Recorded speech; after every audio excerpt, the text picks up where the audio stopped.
فلا هادي له ونشهد أن لا إله إلا الله وحده لا شريك له ونشهد أن سيدنا ومولانا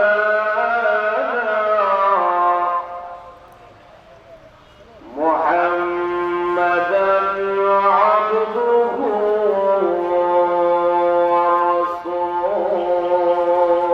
ورسوله الذي أرسل إلى الناس كافة بشيرا ونذيرا وداعيا إلى الله بإذنه وسراجا منيرا أما بعد فقد قال الله تعالى في كلامه المجيد وفرقانه الحميد أعوذ بالله من الشيطان الرجيم بسم الله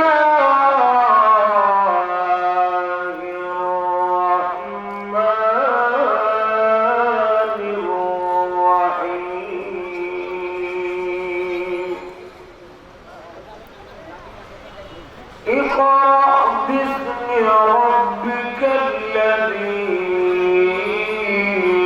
خلق خلق الإنسان من علق اقرأ وربك الأكرم الذي علم بالقلم علم الإنسان ما لم يعلم صدق الله العظيم اللهم صل على محمد وعلى آل محمد كما صليت على إبراهيم وعلى آل إبراهيم إنك حميد مجيد اللهم بارك على محمد وعلى آل محمد كما باركت على إبراهيم وعلى آل إبراهيم إنك حميد مجيد بلغ الأعلى بكماله كشف الدجى بجماله حسنت جميع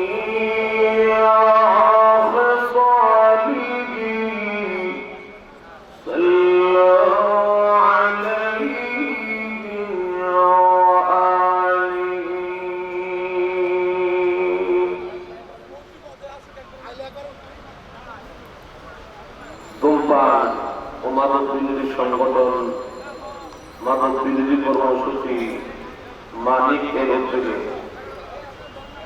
আয়োজিত আজকের ইসলামী মহাসম্মেলনে সম্মানিত সভাপতি দামাত বারাকাতুহুম মুআজ্জাজ মুকাররম উলামায়ে কেরাম, সমবেত সর্বস্তরের প্রাণপ্রিয় মুসলমান ভাইরা,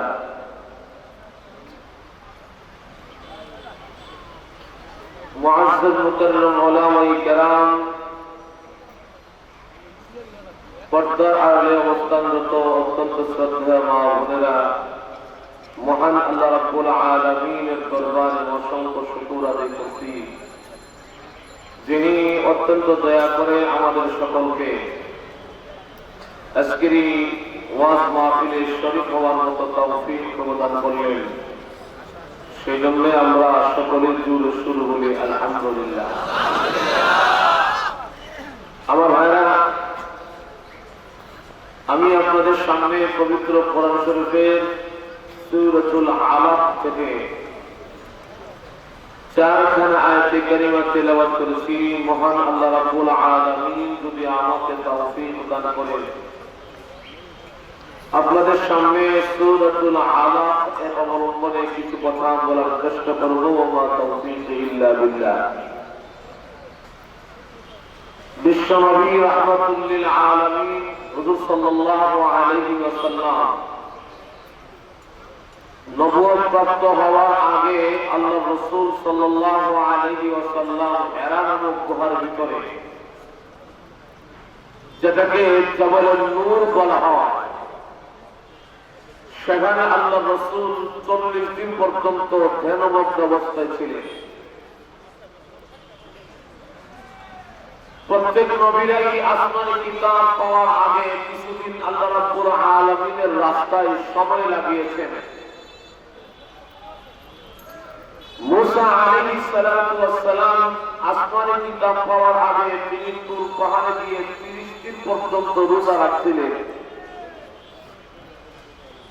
30 দিন পূর্ণ হওয়ার পরে আল্লাহ রাব্বুল আলামিন বলেন, মুসা 40 পুরা করো, 40 লাইলা। আমাদের নবীও কোরআন শরীফ নাযিল হওয়ার আগে হেরা নামক গুহার ভিতরে 40 দিন পর্যন্ত ধ্যানমগ্ন অবস্থায় ছিলেন। আর সেখানে রাসূলের সহধর্মিণী হযরত খাদিজাতুল কুবরা রাদিয়াল্লাহু আনহা দৈনিক 2 ওয়াক্ত খাবার রাসূলের কাছে পৌঁছায় দিয়েছিলেন। যেখানে এখনো বর্তমানে হাজি সাহাবরা উঠতে গেলে হেরা নামক গুহায় যৌবন কালে গেলে, সোয়ান চাচ্ছে গেলে 2.5 ঘন্টা 3 ঘন্টায় ওঠা সম্ভব। বুড়া বয়সে গেলে সেখানে ওঠা সম্ভব নয়। কিন্তু খাদিজাতুল কুবরা রাদিয়াল্লাহু আনহা এই পাহাড় দিকদায়া দৈনিক 2 ওয়াক্ত খাবার রাসূলের কাছে পৌঁছায় দিয়েছিলেন। সুবহানাল্লাহ বলুন না। আল্লাহ এমন ভাবে সূরাটা লাগাইছে, সিলেকশন করছেন। রাসূলের রকম যখন ছিল আল আমিন, সাদেক, বিশ্বস্ত, সত্যবাদী, ওই যুগে খাদিজাতুল কুবরা রাদিয়াল্লাহু আনহার একটা রকম ছিল তাহিরাতুন নিসা, মহিলাদের মধ্যে পবিত্র মহিলা। এখন আসুন, হুজুর সাল্লাল্লাহু আলাইহি ওয়াসাল্লাম 40 দিন পর্যন্ত ধ্যানমগ্ন অবস্থায় থাকার পরে জিবরাইল আলাইহিস সালাতু ওয়াস সালাম 40 দিন পরে নবীর কাছে সেই গুহার ভিতরে আগমন করলেন। আর আল্লাহ পাক সেই জায়গাটা রাসূলের জন্য এমন ভাবে নির্ধারিত করেছেন, যেখানে গিয়ে দাঁড়াইলে ডাইরেক্ট আল্লাহর ঘরখানায় কাবা দেখা যায়। সুবহানাল্লাহ বলুন না। আমার ভাইরা,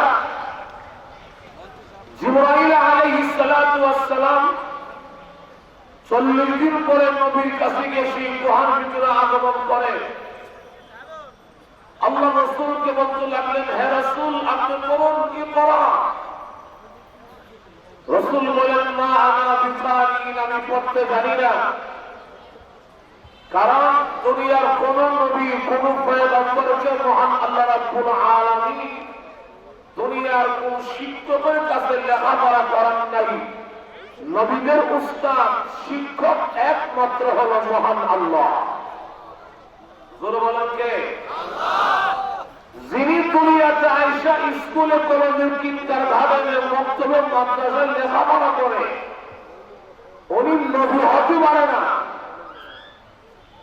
ঈসা আলাইহিস সালাতু ওয়াস সালাম 7 বছর বয়সে গেল মক্তবে।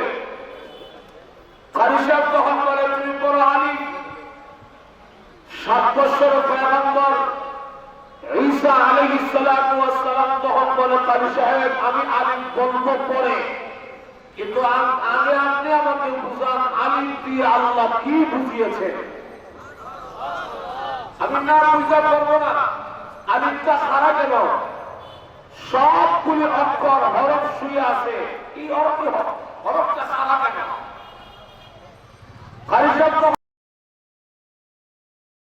বলে এত বুঝতে হবে না, শুধু আলিম হইলে যাও। এই বলে না, আমি না বুঝা করবো না। দুর্বল শিক্ষকের নিয়ম দেখবেন, ছাত্রের প্রশ্ন জবাব না দিতে পারলে তখন রাগ হয়ে বলে, তুমি কি পারবে প্রশ্ন জবাব দিতে? তুমি কি পারবে? ঈসা আলাইহিস সালাম যখন বারবার প্রশ্ন করতে লাগলেন যে আলিফ দিয়ে আল্লাহ কি বুঝাইলেন, ইলা আগে আমাকে বুঝান। কারি সাহেব তখন রাগ হইয়া বলে, তুমি যে আমাকে বারবার প্রশ্ন করতেছো আলিফ দিয়ে আল্লাহ কি বুঝিয়েছেন, তুমি পারবে? ঈসা পয়গম্বর তখন থেকে বলে, কারি সাহেব আলিফ দিয়ে আল্লাহ কি বুঝাইলো আমি একটা না একাধিক কারণ, কয়েকটা কারণ জানি। সুবহানাল্লাহ বলে বলুন না। তাইলে বলো। তিনি বলে না, এমন হবে না, আগে আপনি সিস্টেমে আসে। কিসের সিস্টেম? 7 বছর পয়গম্বর ঈসা পয়গম্বর তখন থেকে বলে, কারি সাহেব সিস্টেমটা হলো আগে আপনি ছাত্র হন, আমাকে উস্তাদ বানান। কেমনে ছাত্র হবো? ঈসা পয়গম্বর তখন থেকে বলে, আপনি আপনার জায়গা চাইয়া সিটটা ছেড়ে আপনি আমার জায়গায় বসুন, আর আপনার জায়গায় সিটি নিয়ে আমাকে বসান। কারি সাহেব তখন বাধ্য হইয়া নিজের জায়গায় চাইলে আসলো ছাত্র জায়গায়, আর ছাত্রকে বসলো কারি সাহেবের জায়গায়। বৈশা হযরত ঈসা আলাইহিস সালাতু ওয়াস সালাম তখন তিনি এইভাবে আঙ্গুল তুলে আলিফের উপর তিনি ভাষণ বক্তৃতা দিচ্ছে। কারি সাহেব আলিফ দিয়ে আল্লাহ বুঝাইছেন ওয়াহদানিয়ত, আমার আল্লাহ বিল্লাহ শরীক। কিভাবে? আলিফের উপরে নকতা নাই, নিচে নকতা নাই, ডাইনা নকতা নাই, বামে নকতা নাই। আল্লাহ ডাইরেক্ট দুনিয়ার সকল মানুষকে বুঝাইয়া দিয়েছেন, পৃথিবীর মানুষেরা রে, আলিফ বা তা হওয়ার আগে তোমার কলমটাকে পরিষ্কার করো, আমি আল্লাহ ছাড়া কোনো মাবুদ নাই, সেরকম ঢুকে না। বাবারে তুমি শুধু আমার উস্তাদ না, তুমি গোটা জাতির উস্তাদ, গোটা জাতির শিক্ষক তুমি। তাইলে যিনি দুনিয়াতে আইসা উস্তাদের কাছে লেখাপড়া করে, উনি কোনদিন লোভে হতে পারে না।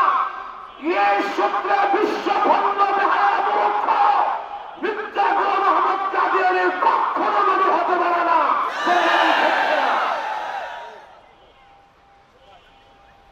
যিনি যেই মূর্খ, যেই বেয়াদব 3 বার মৃত্যুর পরীক্ষা দিয়া ফেল আছে, কইবা ধরে বলো না, যেই ব্যক্তি 3 বার মৃত্যুর পরীক্ষা দিয়ে ফেল করলো, সে কেমন নবী হবে? এই জন্য আমরা বাংলাদেশ সরকারের কাছে অনুরোধ করবো, কাদিয়ানীদেরকে সরকারি ভাবে অমুসলিম ঘোষণা করা হোক। আর আমরা বল ঠিক কিনা? যারা মুসলমানদের ইমানকে ধ্বংস করতেছে, যারা বিশ্বনবীকে সর্বশেষ নবী মানে না, এই সমস্ত ভণ্ড বেহায়াদেরকে সরকারি ভাবে কারো অমুসলিম ঘোষণা করা হোক। তোমরা ঠিকই কিনা? আমার ভাইরা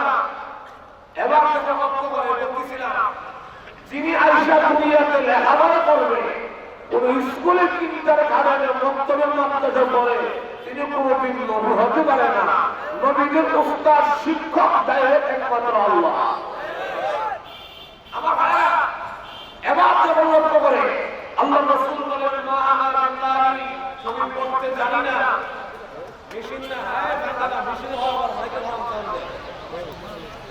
আমার ভাইরা এবার যখন লক্ষ্য করে আল্লাহ রাসূল যখন বলেন আমি পড়তে জানি না, এইভাবে একবার দুইবার তিনবার বলার পরে রাসূল যখন বলে আমি পড়তে জানি না, জিবরাইল আলাইহিস সালাতু ওয়াস সালাম আল্লাহ রাসূলকে চাপ দিয়ে ধইরা এমন করে চাপ দিল।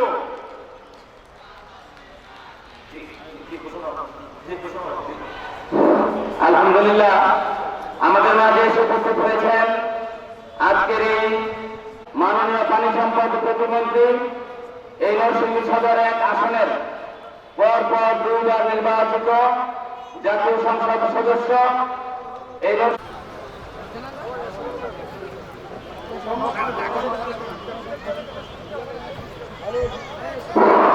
সম্মানিত এবং আমাদের মাঝে যদি এমপি হয় আমাদের উন্নয়ন এবং সেবা করবেন আমাদের সকলের প্রিয় নেতা, সকলের প্রিয় মানুষ লেফটেন্যান্ট কর্নেল নজরুল ইসলাম বিরুদ্ধী মাননীয় মন্ত্রী মহোদয় অত্যন্ত গুরুত্বপূর্ণ।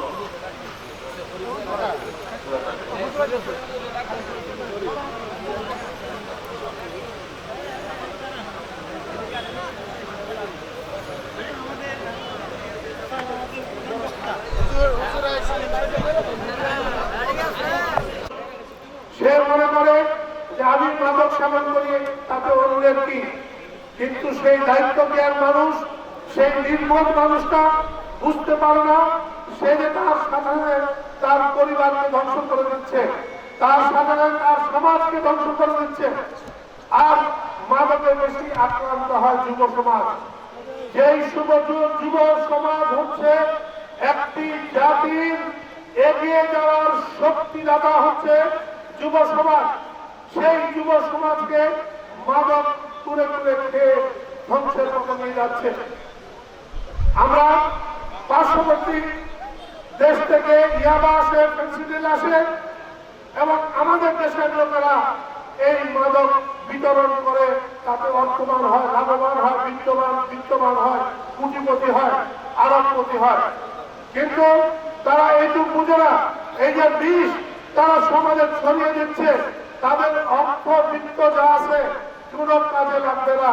সে যখন মরবে, সে যখন মৃত্যু করে অভিসম্পাদিত হবে, মানুষ দুনিয়াকে আল্লাহ সৃষ্টি করে পাঠান এবং বলেই দিয়েছেন এবং আমল নামা। আমি বলবো না, যারা ভালো মানুষ, যারা জীবনে কিছু সঞ্চয় করেন, জীবন আদর্শ মেনে চলেন, আল্লাহর বিধান মেনে চলেন, নবীজি যেই উপদেশ আমাদেরকে দিয়ে গিয়েছেন সেই উপদেশগুলি শুনেন, মানবতার অবমাননা করেন না এবং যারা অন্যের সম্পদ লুণ্ঠন করেন না, সেই মানুষগুলির হাত কিন্তু খালি থাকে না, তাদের হাতের মধ্যে কিছু অনেক মূল্যবান জিনিস থাকে। আমি বিশ্বাস করি হুজুর আমার সাথে একমত হবেন, যেই মানুষ তার হাতের মধ্যে আমল নামা নিয়ে যেতে পারে সে অত্যন্ত ভাগ্যবান। আর আমল নামা শুধু এমনি সে হাতের মধ্যে বসে না, আমল নামা হয় যদি আমল নামার জন্য একজন মানুষ যথাসাধ্য সঠিক জীবন যাপন করেন এবং ইসলামের আদর্শ সঠিকভাবে পালন করেন। বলার দরকার নাই, প্রত্যেকেই অনুভব করেন, প্রত্যেকেই সেই উন্নয়নের সুফল ভোগ করছেন। আমি এই নজরুল ইসলাম হিরুবির প্রতীক, আমি একজন মুক্তিযোদ্ধা। আমি যখন ছোট ছিলাম, এই বাচ্চারা সামনে বসেছিল, আমার ছিল 2টা জামা, 2টা হাফ প্যান্ট আর একটা পায়জামা। আমি যখন স্কুলে যেতাম, আমি যেতাম খালি পায়ে, কুটা দিয়ে পানি পরে স্কুলের ক্লাসরুমের মেঝেতে কাদা হতো, আমাদের কাপড় জামা ভিজে যেত, আমাদের বইপত্র ভিজে যেত। আমার বয়স 68 চলতেছে। আমার বয়সী হয়তো কিছু মানুষ এখানে রয়েছে, বাকি প্রায় সবাই আমার কম বয়সীরা জানবে না। বয়সীরা যারা আছেন, মুরব্বীরা যারা আছেন, তারা জানবেন সেই সময়ের বাংলাদেশ কেমন ছিল, তথা সেই সময়ের লুণ্ঠিত বঞ্চিত পাকিস্তান কেমন, পূর্ব পাকিস্তান কেমন ছিল।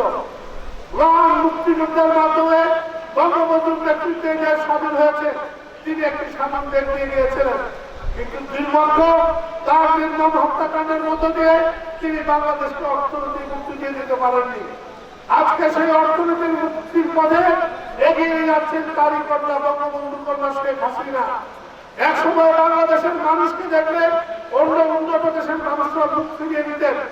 এমনকি যেই দেশে আমরা পবিত্র হজ পালন করতে যাই প্রতি বছর, লক্ষ লক্ষ বাংলাদেশের মানুষ, এই মানবীর মানুষ তো সৌভাগ্যের বরপুত্র। জীবন যুদ্ধে তারা সংগ্রামে তারা জয়ী হয়েছে। বাংলাদেশের অন্যতম অর্থনৈতিকভাবে সমৃদ্ধ এলাকা হচ্ছে এই মানবদ্বীপ। প্রাচ্যের ম্যানচেস্টার হিসাবে খ্যাত এই মানবদ্বীপ সেক্ষেত্রে তথা এই নরসিংদী সদর। এই অঞ্চলের মানুষরা প্রতি সপ্তাহে কিংবা প্রতি মাসে পবিত্র মক্কা শরীফে যান, মদিনা শরীফে যান উমরা পালন করার জন্য। আমি জানি এই এলাকার অনেক বড় বড় শিল্পপতি আছেন, তারা 3 দিন আগে 4 দিন আগে কয়েকদিন মিলে মনস্থ করেন যে আগামী জুম্মা আমরা পবিত্র কাবা শরীফে পালন আদায় করবো, চলে যান। আজকে তাদেরকে এই সামর্থ্য দিয়েছে। এই সামর্থ্য হয়েছে কারণ বাংলাদেশ আজকে একটা উন্নয়নের পথে এগোচ্ছে। আগে আমাদের কলকাতাটা 2 দিনের বেলা দিনে 24 ঘন্টায় 15 ঘন্টা থেকে 18 ঘন্টা পর্যন্ত বিদ্যুতের হবে। আজকে আমাদের কারখানাগুলি 24 ঘন্টা চলছে। কারখানাগুলো ক্রমান্বয়ে তাদের বৃদ্ধি পাচ্ছে। যার ছিল আগে 10টা লোক, তার 100টা লোক, যার ছিল 100টা, তার হচ্ছে 5টা। এবং এতে কি হয়েছে? এতে কর্মসংস্থান হয়েছে। এই এলাকায় কোনো বেকার নাই, এই এলাকায় বেকার নাই। উত্তরবঙ্গে যে অঞ্চলকে মংলা অঞ্চল বলা হতো, সেই উত্তরবঙ্গের মানুষ আজকে এই মাদকতে কাজ করে, নরসিংদীতে কাজ করে। সেই উত্তরবঙ্গের মানুষ তাদের এলাকায় গিয়ে বলে যে আমরা দুবাই অথবা সৌদি আরব আমরা বাংলাদেশে খুঁজে পেয়েছি নরসিংদী সদরে মাদকীয় করে। আজকে এটা হলো বাংলাদেশের বাস্তবতা, এটা হলো আমাদের বাস্তবতা। কিন্তু আমাদের আরো অনেক পথ চলতে হবে, আমাদের অনেক পথ চলতে হবে। একটা দেশ স্বাধীন হয় মুক্তিযুদ্ধের মাধ্যমে, যদি সঠিক নেতৃত্ব থাকে। নেতৃত্ব ছিল বঙ্গবন্ধু, যিনি সমস্ত বাঙালি জাতিকে ঐক্যবদ্ধ করে সংগ্রামের আহ্বান দিয়েছিলেন। আমরা 30 লক্ষ শহীদের পবিত্র রক্ত দিয়ে আমরা দেশ স্বাধীন করেছি। আজকে অর্থনৈতিক মুক্তির জন্য সামনে থেকে নেতৃত্ব দিয়ে দিয়েছেন বঙ্গবন্ধু করার জন্য শেখ হাসিনা। তার চিত্ত পদচারণায় আজকে বাঙালি জাতি পথ খুঁজে পেয়েছে।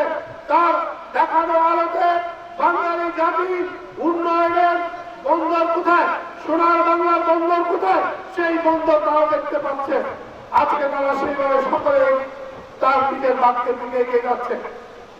আজকে থেমে থাকার কোনো সময় নাই, পিছনে থাকার কোনো সময় নাই।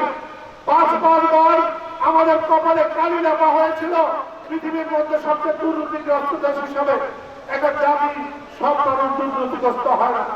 একটা দেশকে যখন দুর্নীতিগ্রস্ত চ্যাম্পিয়ন হয়, তখন সেই সময় যারা নেতৃত্ব দেয় দেশকে, তারা চুরি করে দেশকে এইরকম ভাবে কলম করে দেয়। আজকে বাংলাদেশ হচ্ছে বিশ্বের উন্নয়নের একটা রোল মডেল। বিশ্বের সব বড় বড় থিঙ্ক ট্যাঙ্ক যারা চিন্তা যারা করে উন্নয়ন নিয়ে, অগ্রগতি নিয়ে, তারা মানুষকে বলে যে একটি দরিদ্র দেশ কেমন করে প্রচন্ড বেগে উন্নয়নের দিকে এগিয়ে যেতে পারে, সেটা উদাহরণ হচ্ছে বাংলাদেশ। বাংলাদেশকে দেখো, বাংলাদেশের মডেল তোমরা ফলো করো। আজকে আমরা একটা গৌরবান্বিত জাতি। আমরা আর দরিদ্র দেশের কাতারে না, ভিন্ন কাতারে নয়। আজকে আমরা একটা উন্নয়নশীল জাতি হিসাবে, উন্নয়নশীল একটা দেশ হিসাবে আজকে সমস্ত বিশ্বের কাছে সম্মানিত এবং আনন্দিত। আগে আমরা ছিলাম ঋণ গ্রহীতা বিশ্ব ব্যাংকের, এশিয়ান ডেভেলপমেন্ট ব্যাংকের, ইসলামিক ডেভেলপমেন্ট ব্যাংকের ঋণ গ্রহীতা। আজকে তারাই বলতেছে আমরা এখন ঋণ গ্রহীতা নই, আমরা হচ্ছে ডেভেলপমেন্ট পার্টনার। সমস্যা কি? সমস্যা কি আপনাদের সমস্যা কি? আজকে আপনারা দেখেছেন কিছুদিন আগে মাননীয় প্রধানমন্ত্রী শেখ হাসিনা বাংলাদেশের সকল কওমি মাদ্রাসার জন্য একটা অনন্য স্বীকৃতি দিয়েছেন।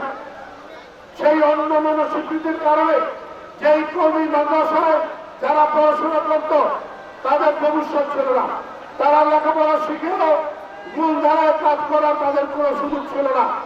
আজকে তিনি তাদেরকে সেই স্বীকৃতি দিয়েছেন, যেই স্বীকৃতির কারণে আজকে যে বাংলাদেশের বিভিন্ন কলেজ, বিশ্ববিদ্যালয়, ইউনিভার্সিটিতে যে লেখাপড়া হয়, মেডিকেল কলেজে যে লেখাপড়া হয়, সেই সমান ডিগ্রি তাদের জন্য তিনি তার বরাদ্দ করেছেন।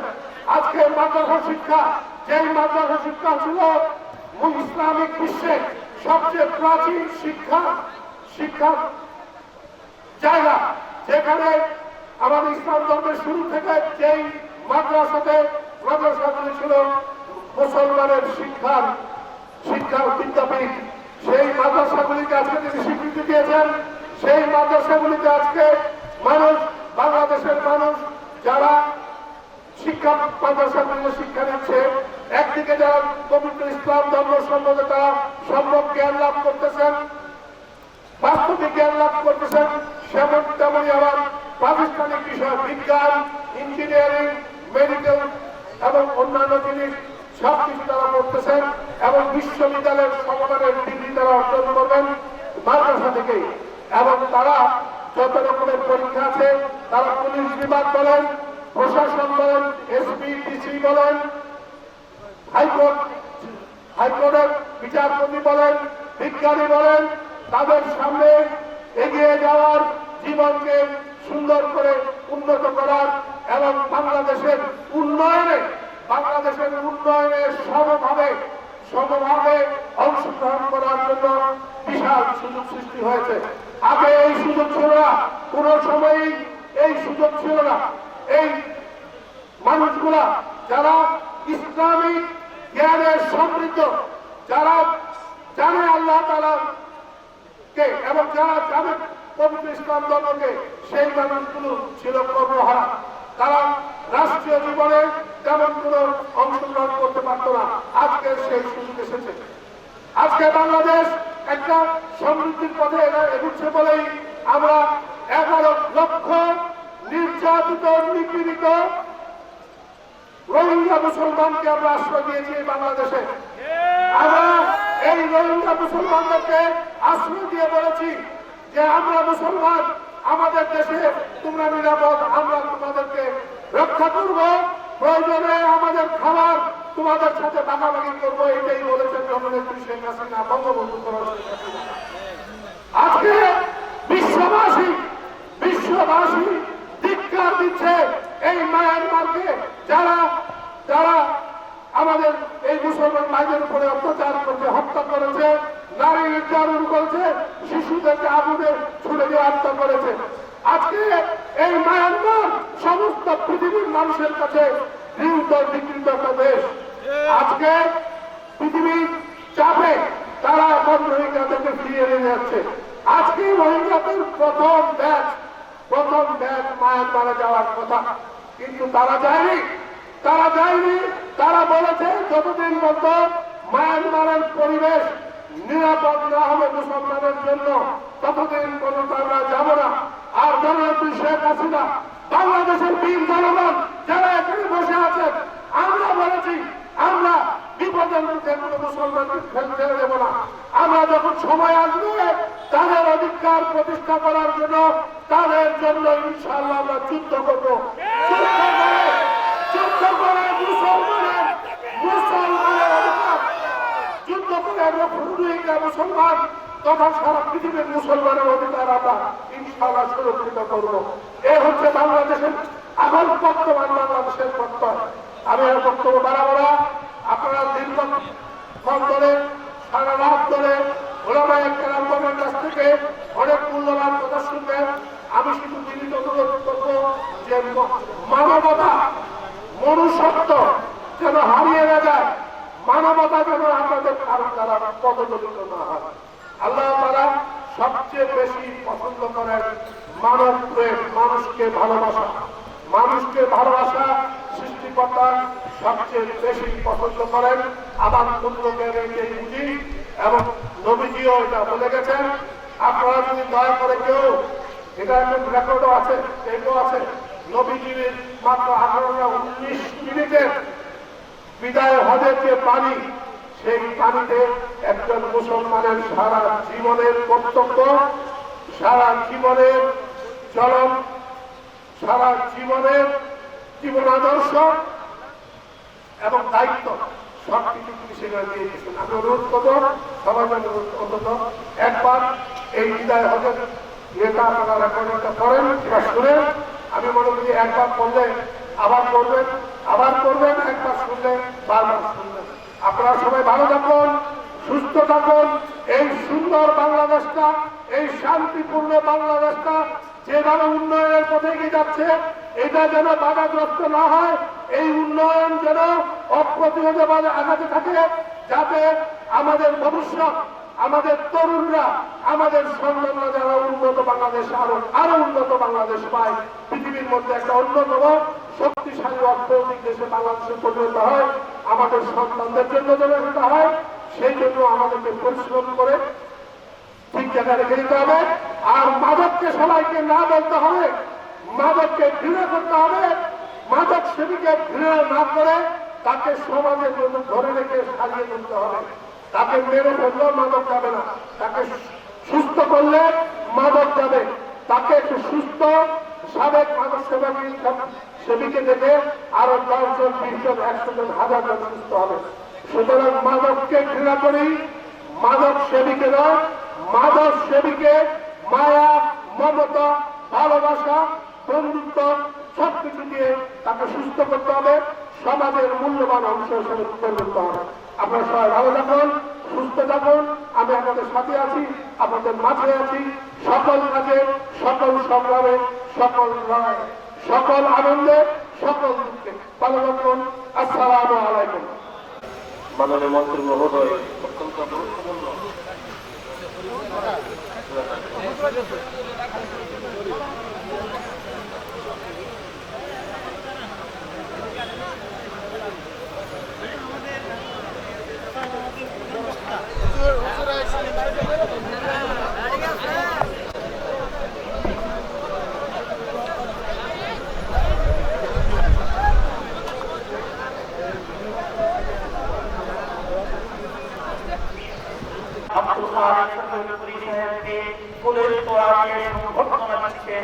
এই মাননীয় সভাপতি আনোয়ার হোসেন কমিশনার সাহেব, আল্লাহ আনোয়ার হোসেন কমিশনার সাহেব।